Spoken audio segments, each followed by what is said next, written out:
जमलेल्या माझ्या मुंबईतील सर्व गटाध्यक्ष बांधवांनो आणि भगिनींनो, मी काय बोलतोय हे तुम्हाला पोचतंय की मीच आपलं ऐकतोय? मी तुम्हाला शब्द देतो, तुम्ही पूर्ण ताकदीने, संपूर्णपणे ताकदीने उतरा. राज ठाकरे मुंबई महानगरपालिका तुमच्या हातामध्ये आणून देतो.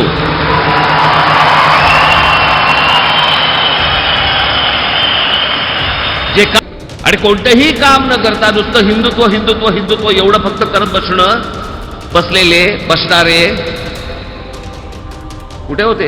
अनेक मोहल्ले उभे राहत आहेत. त्या मोहल्ल्यांमध्ये कोणकोणत्या गोष्टी उभे राहत आहेत, काय काय चाललंय, हा सुरक्षेचा विषय. आम्ही ह्या सगळ्या गोष्टी गांभीर्याने न घेता आम्ही काय करतोय? आम्ही एकमेकांची बदनामी करतोय. नमस्कार, मी अभिजित करंडे. एबीपी माझाच्या डिजिटल प्लॅटफॉर्मवर आपल्या सगळ्यांचं स्वागत आहे. आत्ता नुकताच राज ठाकरेंचा नेस्कोच्या मैदानावरती गटाध्यक्षांचा, मुंबईतल्या गटाध्यक्षांचा मेळावा पार पडला. हा मेळावा ज्यांनी इथं बघितला असेल, घरी टी व्हीवरती बघितला असेल, यूट्यूबवरती, फेसबुकवरती, ज्यांनी कोणी हा मेळावा बघितला असेल किंवा जे बघतील ते राज ठाकरेंना धन्यवाद किंवा थँक्यू नक्की म्हणतील. कारण राज ठाकरेंनी आज मेळाव्यामध्ये बोलताना खूप अत्यंत महत्त्वाच्या संवेदनशील विषयावरती वक्तव्य केलेलं आहे. ते कुठलं राजकीय वक्तव्य नाही आहे ते, किंवा ते कुठले आरोप प्रत्यारोप नाही आहेत. आज राज ठाकरे बोलताना काय म्हणाले तर राज ठाकरे बोलताना म्हणाले ते आपल्या राजकीय संस्कृतीवरती, आपल्या राजकीय चिखलफेकीवरती, रोज जे खालच्या भाषेत एकमेकांवरती नेते टीका करतात किंवा प्रवक्ते बोलतात त्यावरती. त्यांनी सुरुवातच कोणापासून केली तर अब्दुल सत्तार यांनी जी अश्लाघ्य भाषेत टीका केली होती सुप्रिया सुळेंवर, त्यापासून सुरुवात केली. मी असा महाराष्ट्र आज पण कधी बघितला नाही हो, की एक राज्यामधला एक मंत्री एका महाराष्ट्रातल्या महिला नेत्याला भिकारचोट म्हणतो. इथपर्यंत गेली पातळी आपली, आणि तेही टेलिव्हिजनवरती. इतक्या खाली जर आपल्याला जायचंच असेल ना राजकारणामध्ये किंवा कुठच्या सगळ्याच बाबतीमध्ये, ह्यांची नावं घ्यायची पहिलं बंद करा. तू कोण आहेस? आपली लायकी काय? आपण काय बोलतो? अब्दुल सत्तारांसारखे मंत्री इतक्या खालच्या भाषेत कसे बोलतात आणि त्यांची ही भाषा त्यांचे नेते कसे खपवून घेतात, असा खडा सवालसुद्धा राज ठाकरेंनी विचारला. इतकंच नव्हे तर जर आपण इतक्या खालच्या भाषेमध्ये बोलणार असू तर आपण म्हणजे आपल्या व्यासपीठावर ज्या महापुरुषांच्या तसबिरी फोटो लावतो त्यांचं नाव घेण्याचा आपल्याला अधिकार नाही, मग ते आपण कशासाठी लावाव्यात, असा सवालसुद्धा राज ठाकरेंनी विचारला. राज ठाकरे याला म्हणाले की बाबासाहेब आंबेडकर असतील किंवा छत्रपती शिवाजी महाराज असतील किंवा सावित्रीबाई फुले असतील, या सगळ्यांनी आपल्याला काय शिकवण दिली आहे तर ती महिलांचा सन्मान करण्याची शिकवण दिली आहे. आपल्याला अजून काय शिकवण दिली आहे तर शिकवण दिली आहे ती सर्वांशी सन्मानानं आणि योग्य भाषेत बोलण्याची शिकवण दिली आहे. मग ही सगळी भाषा किंवा आपली राजकीय संस्कृती, आपली संतांची भूमी, आपली महंतांची भूमी म्हणून ज्या महाराष्ट्राच्या भूमीला ओळखलं जातं, त्या भूमीमध्ये इतक्या खालच्या भाषेमध्ये टीका टिप्पणी का सुरू आहे? एकमेकांवरती इतक्या खालच्या भाषेमध्ये आपण का बोलतोय? आपल्या महापुरुषांचे वाभाडे, आपल्या महापुरुषांवरती चिखलपक आपण का करतोय? असा सवाल राज ठाकरेंनी उपस्थित केला. त्यासाठी त्यांनी 2 उदाहरणंही दिली. त्यांनी कुठलं उदाहरण दिलं तर भाजपकडून नेहरूंबद्दल जे सातत्यानं बोललं जातं किंवा नेहरूंच्या बाबत ज्या गोष्टी पसरवल्या जातात त्याचं उदाहरण दिलं. त्यावेळेला राज ठाकरे काय म्हणतात, मी मध्यंतरी एक फोटो बघितला पंडित जवाहरलाल नेहरूंचा, असाच सर्क्युलेट करत होते सगळ्या त्या सोशल मीडियावरती. काय पंडित जवाहरलाल नेहरूंचं अफेअर बघा, कसे बायकांबरोबर ते लाळघोटेपणा करतायत ते बघा. आणि एक बाई, एक मुलगी त्यांच्या गालाचं चुंबन घेत होती पंडित जवाहरलाल नेहरूंचा, आणि नेहरूंनी असं तिला जवळ घेतलं होतं. असा तो फोटो आहे. कोण आहे ती बाई? कोण आहे ती मुलगी? ती नेहरूंची नात होती. नात का पुतणी का कोणतरी अशी त्यांच्या परिवारातली होती ती मुलगी. पण एक फोटो काढायचा आणि फोटो काढून त्याच्यावरती काय द्यायचं, नेहरू बघा कसे होते. या बाजूने चालणार, मग काँग्रेसवाले या बाजूने सुरू करणार, मग सावरकर, मग आमच्या अजून दुसऱ्या नेत्यांचे बदनामी. बस झालं आता. राज ठाकरे म्हणतात की नेहरूंच्या बद्दल एक फोटो त्यांच्याकडे आला, तो व्हॉट्सअप फॉरवर्ड होता आणि त्या फोटोवरती लिहिलेलं होतं की नेहरू बघा कुठल्या तरी महिलेशी कसे जवळीकीने बोलतात किंवा चुकीच्या पद्धतीने तिच्याशी वागतायत, अशा पद्धतीचा मजकूर त्याच्यावरती लिहिलेला होता. पण खुद्द तो जो फोटो होता तो त्यांच्या नातेवाईकांचा, त्यांच्या भाचीचा फोटो होता असं नंतर समोर आलं. आणि मग त्याला काउंटर म्हणून मग काँग्रेसच्या लोकांकडून सावरकरांवरती टीका केली जाते, सावरकरांनी कशी माफी मागितली. हे जे चारित्र्य हनन आपल्या राजकीय महापुरुषांचं किंवा आपल्या महापुरुषांचं आपण केलेलं आहे, ते चारित्र्य हनन योग्य नाही असं खडेपणानं सांगणारे पहिले राजकीय नेते आहेत राज ठाकरे. कारण की आजवर गेल्या 7-8 वर्षांमध्ये जेव्हापासून हे राजकीय चारित्र्य हनन दोन्ही बाजूनी चालू झालं, तेव्हापासून या विषयावरती बोलण्याची हिंमत कुणीही दाखवलेली नव्हती. खुद्द पंतप्रधानांनी सुद्धा याबाबत मौन बाळगलेलं होतं. त्यामुळंच आज पहिल्यांदा महाराष्ट्रातल्या एका नेत्यानं या सगळ्याबद्दल खुलेपणानं आणि अगदी खड्या स्वरामध्ये सवालही विचारलेले आहेत आणि त्यांना खडसावलेलंही आहे की अशा पद्धतीचं घाणेरडं राजकारण आता बंद झालं पाहिजे. कारण की ज्या महापुरुषांनी आपला भारत देश स्वतंत्र व्हावा म्हणून हाल अपेष्टा सहन केल्या, ते सगळे महापुरुष हे माणूस होते, ते गुणदोषांसकट आलेले होते. त्यांच्यामध्ये 100% गुण आणि 100% दोष अशा पद्धतीनं आपलं त्यांचं बायफर्गेशन करता येणार नाही. आपल्याला त्यांना गुणदोषांसकट स्वीकारावं लागेल असं राज ठाकरेंनी सांगितलंय. आणि हा एक मोठा धडा आहे असं म्हटलं तर वावगं ठरणार नाही. कारण की नेहरूंचं योगदान, गांधींचं योगदान, टिळकांचं योगदान, सरदार पटेलांचं योगदान, स्वातंत्र्यवीर सावरकरांचं योगदान हे देशाच्या स्वातंत्र्याबद्दल मध्ये त्यांनी जे योगदान दिलं ते नाकारता येणार नाही, हे राज ठाकरेंनी स्पष्ट केले. दुसरी गोष्ट की ज्या पद्धतीनं स्वातंत्र्यवीर सावरकरांना माफीवीर किंवा तशा पद्धतीनं संबोधण्यात येतं ती पद्धत चुकीची आहे किंवा तशा पद्धतीची टीका चुकीची आहे असं सांगताना राहुल गांधींवरही राज ठाकरे बरसलेले आहेत. राहुल गांधी गुळगुळीत मेंदूच आहे. हल्ली राहुल गांधी बोलतो का त्याच्या मागून आरडी बरोबर बोलतो तेच कळत नाही. काय काय ऐकू ते येते. अरे गदड्या, तुझी लायकी आहे का रे सावरकरांवरती बोलायची?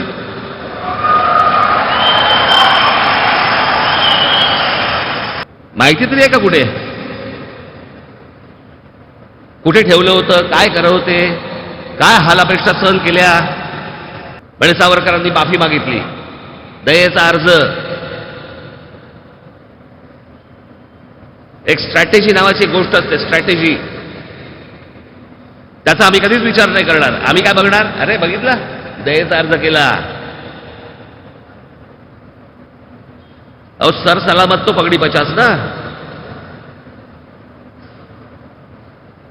50 वर्षाची शिक्षा झालेला एक माणूस आतमध्ये सडत बसण्यापेक्षा ज्यांच्याशी खोटं बोलून मी बाहेर तरी येतो आणि बाहेर आल्यावरती पुन्हा हंगामा करतो. राज ठाकरे काय म्हणाले? राहुल गांधींना ते अक्षरशः बुळबुळीत मेंदूचा माणूस म्हणाले. त्यांचं असं म्हणणं आहे की स्ट्रॅटेजी नावाची काहीतरी गोष्ट असते. राहुल गांधींनी ती स्ट्रॅटेजी समजून न घेता स्वातंत्र्यवीर सावरकरांवरती टीका केलेली आहे. काय स्ट्रॅटेजी होती? स्ट्रॅटेजी ही होती की 50 वर्षांची शिक्षा झाल्यानंतर आणि अंदमानाच्या कोठडीत डांबून ठेवल्यानंतर तिथं अख्खं आयुष्य सडून किंवा खितपत घालवण्यापेक्षा एक स्ट्रॅटेजी आखली स्वातंत्र्यवीर सावरकरांनी. ते बाहेर आले, त्यांनी इंग्रजांशी डील केलं, ते बाहेर आले आणि त्यानंतर त्यांनी स्वातंत्र्यासाठीचं किंवा इंग्रजांविरोधातलं काम सुरू केलं. त्यासाठी त्यांनी शिवाजी महाराजांचा दाखला दिला. ज्या वेळेला खूप आपलं सैन्य थकलेलं होतं, स्वराज्याची लढाई चालू होती आणि मिर्झा राजे जयसिंग जेव्हा चाल करून आला त्याला शिवाजी महाराजांनी तह केला आणि किल्ले देऊन टाकले आणि ते किल्ले परत घेता येतील याची जाणीव शिवाजी महाराजांना होती, म्हणून त्यांनी ती स्ट्रॅटेजी स्वीकारली. याचा अर्थ असा नाही की मोगलांसमोर त्यांनी हार पत्करली. तर अशा पद्धतीचं एक विश्लेषण जे आहे ते राज ठाकरेंनी इथं मांडलेलं आहे.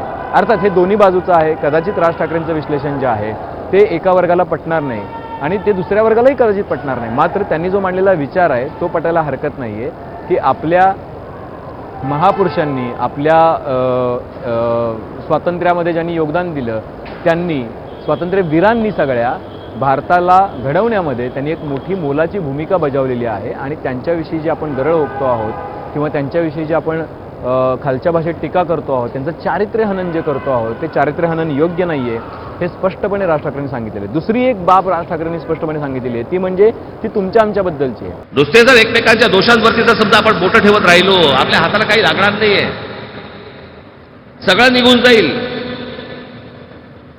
या एकूणच सिस्टीमवरचा, सगळ्या गोष्टींवरचा लोकांचा विश्वास उडत चाललेला आहे, तो थांबवणं गरजेचं आहे. की जी आता शाळेमध्ये कॉलेजमध्ये असलेली जी तरुण मुलं मुली ज्या आहेत ते ज्या वेळेला ही चॅनल्स पाहत असतील, ज्या वेळेला हे प्रवक्ते बोलताना पाहत असतील आणि त्यांना जर समजा आतून वाटलं की अरे हे का राजकारण, सोपं आहे, कुठे घेऊन जाऊ आपण महाराष्ट्र? की काही प्रवक्ते, काही राजकीय पक्षांचे प्रवक्ते बोनसाय आहेत. त्यांचं वय किती, त्यांचा अनुभव किती आणि ते बोलतात किती, अशा पद्धतीचं विधान राज ठाकरेंनी केलं आहे. त्यांचं म्हणणं काय आहे की सकाळपासून जी प्रवक्त्यांची फौज चालू होते, त्यांची जी भाषा असते, त्यांची एकमेकांना बोलण्याची जी पद्धत असते, त्यामुळं आपल्या घरातल्या तरुण मुलांवरती, मुलींवरती, शाळेत जाणाऱ्यांवरती खूप मोठा परिणाम होतोय. कारण हे सगळं टी व्हीवरती लाईव्ह दिसतं आहे, ज्याचा उल्लेख ABP-वरती आम्ही वारंवार करतो की भाषा सांभाळायला पाहिजे, मात्र ती भाषा दोन्ही बाजूनी नीट राखली जात नाही आणि ते वैषम्य आहे. आणि त्यामुळं राजकारणाचा दर्जा जो आहे तो दर्जा खालावतो. भाषेत ज्या भाषेत प्रवक्ते बोलतात ती भाषा अत्यंत गलिच्छ असते आणि त्या भाषेमुळं आपल्या मुलांना आपण काय संस्कार देणार आहोत, त्यांच्याशी आपण कसं बोलणार आहोत, हा एक प्रश्न निर्माण होतो. दुसरा एक महत्त्वाचा मुद्दा मला इथं मांडायचा आहे की राज ठाकरेंनी हे सगळं सांगताना आपल्याला एक गोष्ट लक्षात आली असेल की गेले काही वर्ष म्हणजे एक दोन अडीच वर्षांपासून महाराष्ट्रामध्ये काय चालू आहे की सकाळी एखाद्या राजकीय पक्षांचे प्रवक्ते येतात आणि ते बोलायला सुरुवात करतात आणि ते दुसऱ्या पक्षाच्या, विरोधी पक्षाच्या नेत्यावरती आरोप करतात. मग त्याला त्या पक्षाच्या बाजूच्या नेत्यांचं काउंटर चालू होतं. मग त्यांनी त्याचं उत्तर दिल्यानंतर या बाजूने प्रतिप्रश्न केला जातो, मग पलीकडून परत प्रतिवाद केला जातो, मग त्याच्यावरती अजून कोणीतरी मत मांडतं, मग त्याच्यावरती तिसरं कोणीतरी मत मांडतं. या सगळ्यामध्ये महाराष्ट्रातले, देशाच्या राजकारणातले सगळ्यात महत्त्वाचे प्रश्न जे आहेत ते बाजूला पडत आहेत आणि त्यातलाही राज ठाकरेंनी अधोरेखित केलं आहे. काय आहेत महाराष्ट्रासमोरचे, देशासमोरचे प्रश्न? 45 वर्षातली सर्वात मोठी बेरोजगारी देशामध्ये आहे. आजही आपल्या देशामध्ये बेरोजगारीचा दर जो आहे तो 10% जास्त आहे आणि ही अत्यंत गंभीर गोष्ट आहे. आपल्या देशात सर्वाधिक तरुण लोकांचा देश म्हणून ओळखला जातो. जर तरुणांच्या हाताला काम नसेल आणि त्या विषयांवरती जर चर्चा झाली नाही, रोजगार निर्मितीवरती चर्चा झाली नाही, बेरोजगारीवरती चर्चा झाली नाही, तर ते प्रश्न सुटणार नाही. त्यामुळे त्या महत्त्वाच्या मुद्द्यांवरती चर्चा झाली पाहिजे. महागाईचा प्रश्न अत्यंत गंभीर आहे, त्या विषयावरती चर्चा होत नाही. जवळपास गेले सलग 10 महिने महागाई, किरकोळ महागाई जी आहे ते 6.5 ते 7% आसपास आहे आणि मग त्या विषयांवरतीही चर्चा होत नाही. राजकीय नेते सकाळपासून संध्याकाळपर्यंत केवळ आरोप प्रत्यारोप करत राहतात. त्यामुळं लोकांच्या जगण्या मरण्याचे जे प्रश्न असतात, मग शेतकऱ्यांच्या आत्महत्या असतील किंवा शेतमालाला भाव न मिळणं असेल, शेतीचे इतर प्रश्न असतील, शेतमालाचं जे पावसामुळं, अतिवृष्टीमुळे नुकसान झालेलं असेल, हे सगळे प्रश्न ज्याच्यावरती दिवस रात्र चर्चा खरं तर झडली पाहिजे. त्यांना मदत करण्यासाठी सगळ्या राजकारण्यांनी एकत्र आलं पाहिजे. सत्ताधारी विरोधकांनी एकमेकांची त्या विषयांवरती, त्या मुद्द्यांवरती झगडलं पाहिजे. ह्या कुठल्याच मुद्द्यांवरती चर्चा होत नाही. ना महागाईवरती होते, ना बेरोजगारीवरती होते, ना या सगळ्या विषयांवरती होते. मग चर्चा कशावरती होते? तर चर्चा होते या सगळ्या विषयांवरती. आणि मग दिवसभर टेलिव्हिजनवर काय चालू राहतं, तर हा त्याला असं म्हणाला आणि तो याला असं म्हणाला. आता तुम्ही म्हणाल की तुम्ही माध्यमंसुद्धा याला जबाबदार आहात. माध्यमंसुद्धा जबाबदार आहेत, मात्र न्यूज मेकर जे आहेत आपल्या देशातले किंवा आपल्या महाराष्ट्रातले, ते हे राजकारणी व्यक्ती आहेत. सगळा राजकीय परीघ जो आहे किंवा बातम्यांचा परीघ जो आहे तो या लोकांनी व्यापून टाकलेला आहे आणि याच विषयांवरती लोकांनी चर्चा करत राहावी का? म्हणजे त्यांच्या जगण्या मरण्याचे प्रश्न बाजूला राहतील आणि हीच गोष्ट चर्चेच्या केंद्रस्थानी आणावी का? म्हणजे ते महत्त्वाचे प्रश्न राजकारण्यांना विचारणार नाहीत, अगदी सत्ताधारी आणि विरोधक दोघांनाही विचारणार नाहीत, म्हणजे त्यांची सोय होईल. आणि हे सगळं षडयंत्र आहे का सगळ्या राजकीय पक्षांचं मिळून? असा संशय यायला सुद्धा जागा आहे. इतकं सकाळपासून संध्याकाळपर्यंत राजकीय पक्षांचे एकमेकांवरती चिखलफेक चालू असते, ज्याच्यावरती राज ठाकरेंनी बोट ठेवलेलं आहे. राज ठाकरे पुढे काय म्हणतात? राज ठाकरे पुढे म्हणतात की हा साधू संतांचा महाराष्ट्र आहे. या महाराष्ट्रानं काय शिकवण दिली आहे? या महाराष्ट्रानं सर्वांना एकोप्यानं जगण्याची, समतेनं जगण्याची शिकवण दिली आहे, एकोप्यानं पुढे जाण्याची शिकवण दिली आहे. पण इथं जातीपातीचं बीज रोवलं जाते, जातीपातीवरून रोज भांडणं होत आहेत, जातीपातीवरून एकमेकांना हिणवलं जातं आहे आणि ही बाबसुद्धा लक्षात घेण्याजोगी आहे. आणि या सगळ्याचा परिणाम काय होतो आहे? रोजची राजकीय चिखलफेक, त्यामुळं कलुषित होणारं वातावरण, धार्मिक ध्रुवीकरण असेल, जातीय ध्रुवीकरण असेल, जातीपातीवरून होणारी भांडणं असतील, दंगली असतील, एकमेकांवरती होणारे आरोप प्रत्यारोप असतील किंवा खालच्या भाषेत होणारी टीका असेल, या सगळ्यामुळं होतंय काय? तर या सगळ्यामुळे होती एकच गोष्ट की इथले तरुण या महाराष्ट्रातल्या किंवा देशातल्या वातावरणाला कंटाळले आहेत. या कलुषित वातावरणाला ते कंटाळलेत आणि ते इथून भारत सोडून इतर देशांमध्ये शिकायला किंवा सेटल व्हायला, नोकरी करायला जाण्याच्या विचारात आहेत. त्यांनी राज ठाकरेंनी असं म्हटलं की आपल्याकडचे जवळपास 5 लाख उद्योगपती गेल्या काही वर्षांमध्ये देश सोडून गेले. ते आपल्या उद्योगांसकट, पैशा पाण्यासकट गेले. आणि त्याचं कारण काय? त्याचंही कारण इथलं कलुषित झालेलं सामाजिक राजकीय वातावरणच आहे, असं ठामपणे राज ठाकरेंनी सांगितलं. आणि ही अत्यंत महत्त्वाची बाब राज ठाकरेंनी लोकांसमोर मांडली. अर्थात त्याच्याशिवाय राज ठाकरेंनी असंही म्हणालं की या सगळ्या वातावरणामुळे आपल्या घरामधल्या लहान मुलांच्या मनावरती विपरीत परिणाम होतो. लहान मुलांच्या विपरीत मनावर जसा परिणाम होतो तसा तरुणांच्या भविष्यावरती त्याचा परिणाम होतो. तरुण वर्ग जो आहे तो या सगळ्या चर्चेमुळे कुठेतरी वेगळ्या दिशेला जातो आणि भरकटतो. त्यासोबतच इथल्या महिला मुलं ज्या आहेत किंवा तरुणी आहेत ही अशा पद्धतीची अश्लाघ्य भाषा ज्यावेळेला राजकीय नेत्यांकडून, प्रवक्त्यांकडून किंवा इतर समाजातल्या लोकांकडून वापरण्यात येते त्यावेळेला समाजात त्यांना वावरणं कठीण जातं. त्या स्वतःला खरंच सुरक्षित फील करत असतील का याबद्दल सुद्धा साशंकता निर्माण होऊ शकते. त्यामुळं राज ठाकरेंच्या आजच्या भाषणातून त्यांचं राजकीय भाषण बाकीचं बरंच होतं, त्यांनी राजकीय भाषण मोठं केलं, त्यांनी निवडणुकीबद्दल सुद्धा त्यांनी भाष्य केलं, त्यांनी हिंदुत्वाबद्दल भाष्य केलं, त्यांनी शिवसेनेवरती टीका केली, त्यांनी काँग्रेस आणि राष्ट्रवादीवरती टीका केली, त्यांनी मध्ये शिवसेनेमध्ये जी फाटाफूट झाली त्यावरतीही ते बोलले. पण या सगळ्याबद्दल बोललं गेलं असतं, या सगळ्याबद्दल सुद्धा एक्सप्लेन करता आला असता, या सगळ्याबद्दल सुद्धा हा एपिसोड करता आला असता. पण या सगळ्यापेक्षा सुद्धा जर आत्ता महत्त्वाचा प्रश्न कुठला असेल तर ते महाराष्ट्राचं राजकारण आणि हा जो परीघ आहे, ज्या परीघामध्ये सगळं राजकीय विद्वेषामुळं जो समाजामध्ये विश्विषितपणा आलेला आहे, जातीपातीमध्ये विश्विषितपणा आलेला आहे, धर्माधर्मामध्ये एकमेकांबद्दल संशयाचं वातावरण निर्माण झालेलं आहे किंवा आपण एकमेकांचे शत्रू म्हणून बघू लागलेलो आहोत. आणि ही बाब जी आहे ही बाब अत्यंत धोकादायक आहे. आणि त्यापेक्षा अत्यंत महत्त्वाचे जे मुद्दे आहेत, शेतीचा असेल, शिक्षणाचा असेल, आरोग्याचा असेल, नोकरीचा असेल, महागाईचा असेल, राष्ट्रीय सुरक्षेचा मुद्दासुद्धा राज ठाकरेंनी मांडला. तिथल्या मोहल्ल्यांमध्ये काही चुकीची लोक आहेत, ते काय करतायत त्याकडं सुद्धा आपलं लक्ष नाही आहे. आपण आपल्याच गोष्टींमध्ये मशगूल आहोत आणि हे केवळ का केलं जात आहे तर हे निवडणुका जिंकण्यासाठी केलं जात असेल तर ते अत्यंत चुकीचं आहे असं ठामपणे राज ठाकरेंनी सुनावलेलं आहे.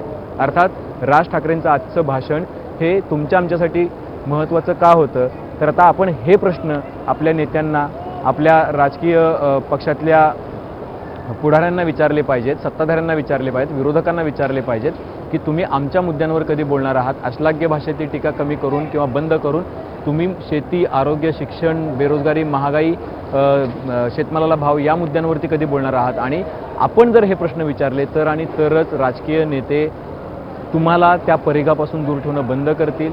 अद्याप किंवा जर तसं घडलं नाही तर ते रोज सकाळपासून संध्याकाळपर्यंत कुठला तरी एक नेता उठेल, कुठला तरी एक प्रवक्ता उठेल, तो विरोधी पक्षाच्या नेत्यांवरती किंवा सत्ताधारी असेल तर तो विरोधी पक्षाच्या नेत्यांवरती टीका करेल आणि मग दिवसभर तेच रडगाणं टी व्हीवरती, उद्याच्या पेपरांमध्ये, वेबसाईट्सवरती, वेगवेगळ्या व्हिडिओजमध्ये आपल्याला ऐकावं लागेल, ज्याचा तुमच्या आमच्या जगण्याशी खऱ्या अर्थानं आज या ठिकाणी तसा काही संबंध नाही आहे. कारण त्यांच्या टीका करण्यानं, त्यांच्या अश्लाघ्य बोलण्यानं, त्यांनी जर महापुरुषांचं चारित्र्यहनन केल्यामुळं महापुरुषांचं इतिहासामधलं योगदान कमी होत नाही. त्यांनी दिलेली कुर्बानी किंवा त्यांनी जे आपले रक्त पाणी वाहून आपल्याला जे स्वातंत्र्य दिलं त्याचा अर्थ किंवा त्याची जी उंची आहे ती कमी होत नाही. हे केवळ आणि केवळ तुम्हाला आम्हाला मूळ मुद्द्यांपासून भटकवण्यासाठी केलेलं षडयंत्र आहे का हा संशय यावा इतकं वातावरण विश्लेषित झालेलं आहे. आणि त्यावरती राज ठाकरेंनी बोट ठेवून महाराष्ट्रातल्या जनतेच्या आणि महाराष्ट्रातल्या राजकीय नेत्यांच्या डोळ्यात अंजन घातलेलं आहे. फक्त आता याचा परिणाम किती होतो ते आपल्याला उद्यापासून कळेल. कारण की उद्या सकाळी पण जर तेच चालू झालं तर मात्र आपल्याला खूप मोठ्या समस्यांना तोंड द्यावं लागू शकतं. त्यामुळं आपल्याला लक्षात घेतलं पाहिजे की राजकीय लोकांना आपल्याला प्रश्न विचारता आले पाहिजेत, ते योग्य प्रश्न असले पाहिजेत आणि आपण व्हॉट्सॲप फॉरवर्ड्स किंवा अशा नेत्यांचं किंवा महापुरुषांचं चारित्र्यहनन करणाऱ्या गोष्टींना थारा न देता मूळ मुद्द्यांवरती लक्ष जर केंद्रित केलं तर आणि तरच तुमचे आमचे प्रश्न सुटू शकतात. राज ठाकरेंना आज किमान एवढ्या भाषणासाठी तरी महाराष्ट्रानं धन्यवाद म्हटलं पाहिजे. कारण की इतर कुठल्या नेत्यानं आजवर इतक्या उघडपणे आपल्या भाषणातला अर्धा वेळ या आणि अशा महत्त्वाच्या मुद्द्यावरती खर्च केलेला नव्हता. म्हणून थँक्यू राज ठाकरे. तुम्हाला आमचा हा व्हिडिओ कसा वाटला हे कमेंट बॉक्समध्ये नक्की कळवा आणि आमचं यूट्यूब चॅनल सबस्क्राईब करायला विसरू नका. पाहत रहा एबीपी माझा. एबीपी माझा, उघडा डोळे बघा नीट.